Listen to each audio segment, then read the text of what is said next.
Baik, kali ini kita akan membahas sebuah buku yang fenomenal. Sekarang ada di tangan saya ini, bukunya berjudul Dead Sea Scroll. Buku ini terbit tahun 1967, tepat 18 tahun setelah ditemukannya gulungan Dead Scroll di Laut Mati. Dan buku ini sudah tua, namun masih jelas bisa kita lihat isi-isi bacaannya, dan berikutnya akan kami bacakan secara lengkap untuk Anda. Terima kasih. Cetakan pertama Oktober 1967. Mungkin agak kebingungan dalam hal membacanya karena buku ini masih pakai ejaan lama, harap dimaklumi. 1. Hipotesa mengenai Dead Sea Scroll. Setiap hipotesa berisikan tanggapan atas sesuatu yang tidak diketahui berdasarkan fakta-fakta yang diketahui. Di sini akan dibicarakan dan dibanding beberapa hipotesa yang pernah dikemukakan mengenai masalah Dead Sea Scroll. Dead Sea Scroll ialah kumpulan naskah tua dalam bentuk gulungan yang ditemukan dalam gua-gua batu pada deretan bukit-bukit batu di sebelah barat Laut Mati di Palestina.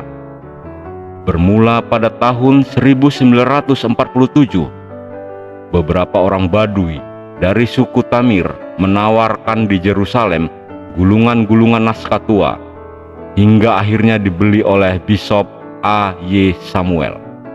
Penawaran kumpulan naskah-naskah tua ini berkelanjutan sampai tahun 1949 dan telah dikeluarkan uang sampai $87.000. Kalangan sarjana-sarjana Bible dari berbagai negara di Eropa dan Amerika lantas tertarik akan penemuan naskah-naskah tua ini. Satu ekspedisi khusus pada tahun 1952 lantas dibentuk, melakukan penyelidikan pada sekian banyak gua-gua batu di pinggir barat Laut Mati. Pada sebagian gua-gua batu ini diketemukan kendi-kendi tanah, tempat penyimpanan naskah-naskah tua, tapi sudah pecah berantakan karena tangan-tangan jahil. Pada lain gua-gua batu ditemukan kendi-kendi tanah yang masih utuh, berisikan naskah-naskah tua. Tidak jauh dari gua-gua batu ini, pada tempat yang disebut Wadi Qumran, dilakukan penggalian secara intensif hingga akhirnya ditemukan reruntuhan biara tua. Konstruksinya memperlihatkan bangunan besar penuh ruangan-ruangan untuk keperluan upacara agama. Kumpulan naskah-naskah tua yang ditemukan pada pinggir barat Laut Mati inilah yang disebut dengan Dead Sea Scroll. Pembahasan yang demikian hangat bangkit dalam kalangan sarjana-sarjana Bible. Akan tetapi kalangan sarjana-sarjana Bible dari pihak Katolik dan Ortodok memberikan reaksi dingin dalam sikap hati-hati dan bertahan, dan tidak hendak memberikan arti besar kepada penemuan-penemuan tersebut. Pembahasan makin meningkat. Kalangan sarjana-sarjana Bible lainnya sengaja lebih dahulu mengenyampingkan dogma-dogma yang ada dalam keyakinan gereja guna menyoroti aspek-aspek kebenaran yang dikandung oleh fakta-fakta yang ditemukan ini. Dead Sea Scroll ini dapat menyimbah asal-usul yang sebenarnya dari agama Kristen. Justru karena itu lahir pembahasan-pembahasan yang memuncak dari sarjana-sarjana Bible dan terbit sekian banyak buku dan tulisan, seumpama Discuss Preach the Judean Desert, Qumran Cape 1955, dan masih banyak lagi lainnya. Belakangan disusul oleh buku The Meaning of the Dead Sea Scroll terbitan tahun 1956 dan berulang-ulang kali dicetak sampai kini buah tangan A. Powell Davis, bekas pastor dari All Souls Church di Washington. Dalam bukunya ini, Powell Davis menguraikan cara-cara penemuan sekalian naskah-naskah tua itu, sejarah serta sekte-sekte dalam kandungan atau kalangan Yahudi, hal ihwal mengenai kekristenan, lalu membahas isi naskah-naskah tua itu, beserta perbandingannya dengan ajaran-ajaran Kristen, kemudian mengemukakan sekian banyak hipotesa tentang Dead Sea Scroll. Lanjut berikutnya, isi Dead Sea Scroll. Himpunan naskah-naskah tua yang disembunyikan di dalam berbagai gua batu itu milik sebuah sekte. Di antaranya dijumpai naskah-naskah Old Testament atau Perjanjian Lama, tapi tidak dijumpai naskah-naskah New Testament, Perjanjian Baru. Tapi dalam kumpulan ini dijumpai naskah yang merupakan milik khusus dari sekte ini, berisikan pengaturan tentang upacara-upacara keagamaan beserta pokok-pokok keyakinan yang dianut. Sekalian upacara keagamaan sekte ini mirip dengan upacara keagamaan dalam Kristen, yakni pembaptisan, pemecahan roti dan anggur, penyerahan milik-milik pribadi menjadi milik bersama, tidak kawin, dikepalai oleh 12 orang, cara pemilihannya, cara sidang jemaat, dan sebagainya. Akan tetapi dalam naskah itu tidak dijumpai nama dari sekte ini. Tampaknya sekte ini mempunyai pengikut luas, tapi tak ada disebut nama dari aliran ajarannya. Sekte ini sangat mencela aliran Saduki dan aliran Farisi dan menganggapnya telah menyelewengkan ajaran yang diwariskan Nabi Musa. Lanjut, Manual of Discipline. Jauh sebelum penemuan Dead Sea Scroll ini, ada ditemukan naskah tua tentang sebuah sekte, biasa juga disebut Damaskus Dokumen, dan sekian lamanya menjadi pokok teka-teki dalam kalangan sarjana-sarjana Bible. Naskah ini berisikan pengaturan upacara-upacara keagamaan yang mirip dengan upacara keagamaan dalam Kristen. Tapi naskah ini pun tidak ada menyebut nama aliran ataupun nama sekte yang memiliki pengaturan upacara keagamaan ini. Dokumen ini juga dikenal dalam kalangan sarjana-sarjana Bible dengan sebutan Manual of Discipline. Tadinya orang merasakan puas dengan suatu hipotesa bahwa naskah tua ini ditulis oleh seorang Kristen. Naskah ini tidak selengkap naskah-naskah tua dari Dead Sea Scroll itu. Akan tetapi, dengan penemuan Dead Sea Scroll sekarang ini, berubahlah dasar pendapat pertama itu dan orang merasakan hubungan erat antara Manual of Discipline dengan Dead Sea Scroll. Lanjut, soal yang menimbulkan teka-teki. Soal yang menimbulkan teka-teki dalam sarjana-sarjana Bible ialah bahwa dalam naskah-naskah Laut Mati ini tidak disebut tentang Yesus, tentang anak Tuhan, tentang inkarnasi kata, tentang penyalipan, tentang penebusan, kebangkitan kembali. Tapi sebaliknya cuma menyebut tentang teacher of righteousness, dalam kurung guru kebenaran, dan berkeyakinan bahwa teacher of righteousness ini melapangkan jalan bagi kedatangan seorang messenger of good, dalam kurung rasul Tuhan, yang akan menciptakan nanti pada masa hidupnya suatu new order ketertiban baru di dunia. Sekalipun sekte ini tidak menyebutkan nama aliran ajarannya, tapi jelas dari kalangan Yahudi menentang ajaran-ajaran dari aliran Saduki dan Farisi. Pendeknya, ajaran agama Yahudi pada masa itu dan berpendirian bahwa ajaran-ajaran yang diwariskan Musa telah diselewengkan oleh aliran Saduki dan Farisi. Di dalam menghadapi teka-teki tentang sekte ini, muncul berbagai pertanyaan yang memerlukan penjelasannya. Di sini diperlihatkan tentang peta Laut Mati dan sekitarnya, di mana bintang-bintang hitam menunjukkan tempat gua-gua Qumran, tempat dijumpai Dead Sea Scroll yang terpandang penemuan paling penting dalam abad ke-20. 1. Apabillakah naskah-naskah tua milik sekte ini ditulis? 2. Kenapa himpunan perpustakaan tua itu disembunyikan ke dalam berbagai gua? Dan apabila biara Qumran mengalami kebinasaannya, apakah nama sekte itu? Apakah sekte ini lebih dahulu dari Yesus, ataukah sekte ini pengikut Yesus yang mula-mula? Sekalian pertanyaan ini menjadi pokok pembahasan sarjana-sarjana Bible di dalam buku yang ditulis oleh masing-masingnya, seperti diperinci satu persatu lebih dahulu dan mengajukan berbagai hipotesa mengenai masalah-masalah sekitar Dead Sea Scroll ini, tentang usia naskah tua itu. Jikalau naskah tua milik khusus sekte yang mendiami biara Qumran ini berasal dari masa sebelum permulaan tahun Masehi, maka hal ini menimbulkan hipotesa bahwa Yesus bukan pembawa suatu ajaran baru, akan tetapi cuma seorang pengutip atau setidaknya seorang anggota sekte tersebut yang berani maju ke depan berterus terang menghadapi mazhab Saduki dan Farisi. Dengan begitu, kedudukan Yesus yang sedemikian agung menurut lukisan yang diberikan gospel dalam kurung Injil-Injil yang ada sekarang ini amat bertentangan dengan fakta-fakta baru yang ditemukan. Justru karena itu mengenai usia dari naskah tua ini menjadi bahan penyelidikan serius institut-institut dan lembaga-lembaga ilmiah di Eropa dan Amerika. Dan Israel memberikan kesungguhan untuk mengetahui usia naskah tua ini. Pada suatu jurusan dipergunakan cara perbandingan bentuk-bentuk huruf paleografi antara naskah ini dengan naskah-naskah tua lainnya yang pernah ditemukan dan dikenal tahun usianya.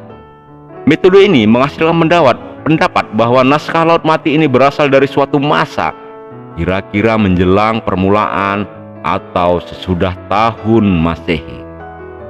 Pada lain jurusan dipergunakan cara penelitian usia dengan sistem radiokarbon, suatu sistem yang buat masa belakangan ini lebih banyak dipergunakan dalam kalangan arkeologi, dan metode ini menghasilkan pendapat yang hampir bersamaan dengan metode pertama. Dengan begitu, taksiran usia dari naskah ini telah ditentukan, yaitu menjelang atau sesudah tahun Masehi. Tetapi usia yang pasti dari naskah tua ini belum ditetapkan, apakah sebelum atau sesudah tahun Masehi. Baik, dalam buku ini juga ditunjukkan gambar dua buah kendi dan ada keterangan tulisan di sampingnya, kendi-kendi penyimpanan naskah sebagian masih utuh dan sebagiannya pecah berantakan dijumpai pada gua-gua mati, gua-gua batu di pinggir barat Laut Mati Palestina oleh ekspedisi ilmiah dibentuk pada tahun 1952. Jikalau naskah ini berasal dari masa sesudah tahun Masehi dan sekte ini merupakan pengikut Yesus yang pertama-tama, maka persoalan yang timbul ialah jarak yang nyata antar pokok keyakinan sekte ini dengan pokok keyakinan dalam agama Kristen sekarang ini. Lanjut, tentang nama sekte. Sekalipun sekte ini tidak menyebutkan nama dirinya, akan tetapi sekte ini jelas menantang mazhab Saduki dan mazhab Farisi. Nada pendiriannya serupa dengan nada pendirian Yesus yang dijumpai di dalam Bible. Justru karena itu, kalangan sarjana-sarjana Bible berikhtiar mencarikan pemecahan soal nama sekte ini pada sumber-sumber sejarah yang terpandang tua. Sumber pertama berasal dari Philo, dalam kurung meninggal kira-kira pertengahan abad pertama Masehi. Seorang ahli pikir Yahudi pada aliran filsafat di Alexandria. Philo menulis dalam bukunya Quod Omen Probus Liber tentang sebuah sekte Yahudi di Syria, Palestina, beranggotakan lebih kurang 4.000 orang, menyembah Tuhan, dan uraiannya tentang upacara-upacara keagamaan sekte ini pada keyakinannya mirip dengan apa yang dijumpai dalam Dead Sea Scroll dan Manual of Discipline.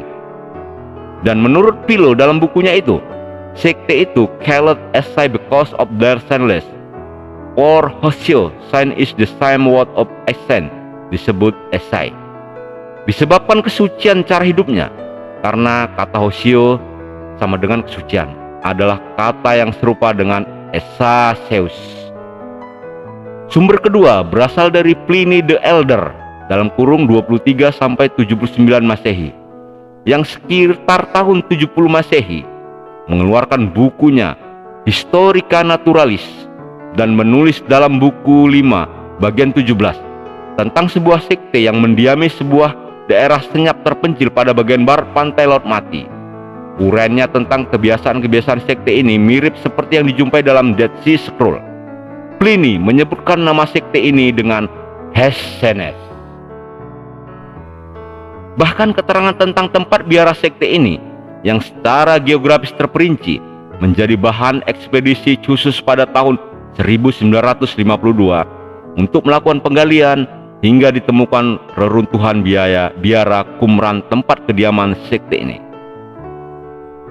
Sumber ketiga berasal dari Josephus dalam kurung 37 sampai 100 Masehi, seorang ahli sejarah Yahudi yang lebih terkenal sebagai ahli sejarah daripada seorang panglima.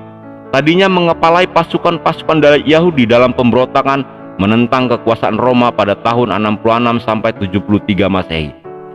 Tapi belakangan belot pada pihak Roma. Kemudian mengarangkan dua buah buku sejarah yang amat terkenal, yaitu Wars of Zeus dan Antiquities of the Jews. Di dalam War of Zeus buku 2 bagian 2-4 dan di dalam Antiquities of the Jews buku bagian 1-5 dan di dalam buku X5 menceritakan tentang sebuah sekte Yahudi yang disebutnya dengan Essen, dan uraiannya tentang upacara keagamaan serta keyakinan yang dianut sekte ini mirip dengan apa yang dijumpai dalam Dead Sea Scroll dan Manual of Discipline. Menurut Josephus, pengikut sekte ini lebih kurang 4.000 orang, dan masih banyak lagi sumber-sumber yang tersebut di dalam buku ini. Berikutnya, di dalam buku ini ditunjukkan sebuah gambar hitam putih yang berisi tulisan di sebelah kanannya, gambar sebuah naskah tua dari Dead Sea Scroll sewaktu mula-mula dibuka dari gulungannya. Juga kemudian dengan cermat dan teliti disusun kembali satu persatu oleh berbagai lembaga ilmiah. Oke, lanjut. Ramai penerimaan anggota sekte ini bukan berdasarkan race, akan tetapi bebas dimasuki siapapun. Maksudnya tadi ras itu ya, bukan race. Sekte ini seperti juga Philo disebut juga dengan esai. Itulah 4 sumber sejarah tertua yang menjadi pegangan kalangan sarjana-sarjana Bible. Kesimpulan, sekte itu sendiri tidak memberikan nama terhadap dirinya, akan tetapi orang sekitarnya memanggilnya dengan suatu nama, dan nama yang diberikan orang luar ini berdasarkan catatan keempat ahli sejarah tertua tadi dituliskan dalam berbagai ejaan: Esai, Essenes, dan Essens. Ejaan yang tertua dari ketiga sebutan nama ini berasal dari Philo. Baik, masuk untuk berikutnya. Kenapa naskah-naskah itu disembunyikan dan kenapa biara Qumran binasa? Soal waktu dan soal sebab tentang kenapa perpustakaan tua itu disembunyikan dengan apik dan rapi ke dalam berbagai gua-gua batu itu, serta soal waktu dan sebab bagi kebinasaan biara Qumran pada tempat yang senyap terpencil itu menjadi pokok penyelidikan kalangan sarjana-sarjana Bible. Peristiwa-peristiwa besar dalam sejarah Yahudi di Judea dan Galilea diteliti dengan cermat. Di sini ada sebuah gambar hitam putih yang bertuliskan Akbis Aye Samuel, yang mula-mula membeli gulungan naskah tua dari badui-badui suku Ta'amir. Tampak dalam gambar ini sewaktu berada pada Pok Museum bulan Januari 1950, tengah memperhatikan sebuah gulungan naskah dari Dead Sea Scroll. Pada masa-masa menjelang permulaan tahun Masehi, tidak ada suatu kejadian besar yang dapat dipandang akan merupakan bencana bagi bangsa Yahudi. Akan tetapi menjelang penghujung abad pertama Masehi, terjadi peristiwa dahsyat yang menentukan nasib buruk bangsa Yahudi untuk berpuluh abad selanjutnya.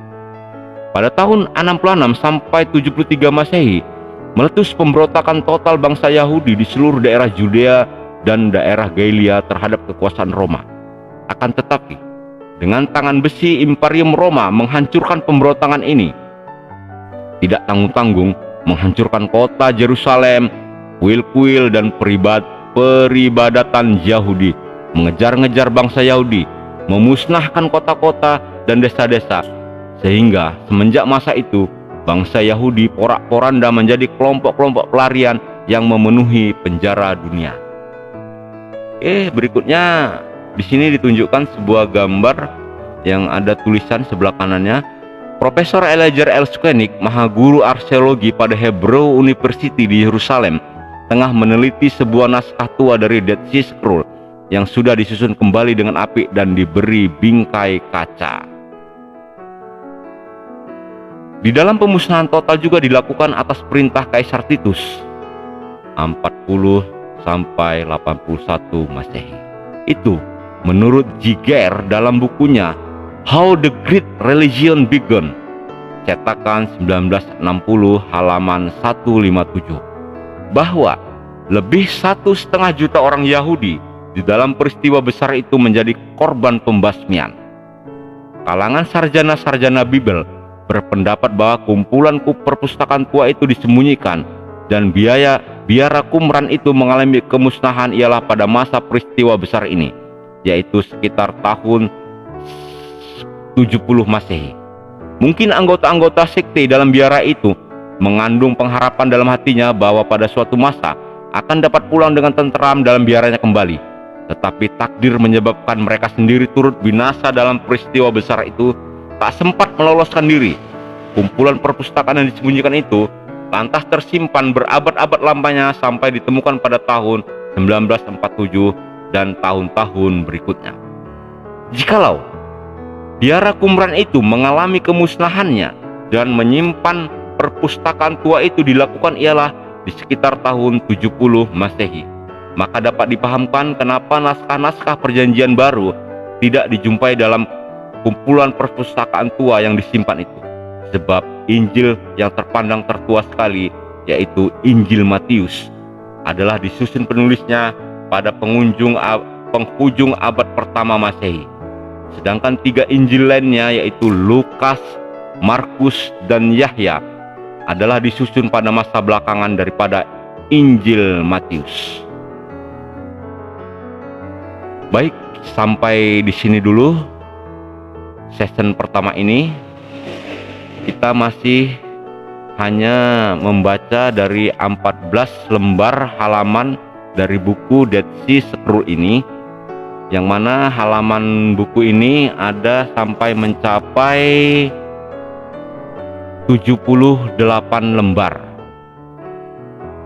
Jikalau Anda berkenan dengan buku yang kontroversial ini, kami akan membacakannya di lain berikutnya, yaitu di sini disebutkan tentang fakta-fakta tentang agama Kristen. Terima kasih telah menonton channel ini yang khusus membahas buku-buku kontroversial, dan jangan lupa like, share agar channel ini lebih berkembang dan bisa memberikan pelajaran-pelajaran yang lebih berguna atau bermanfaat untuk kita semua.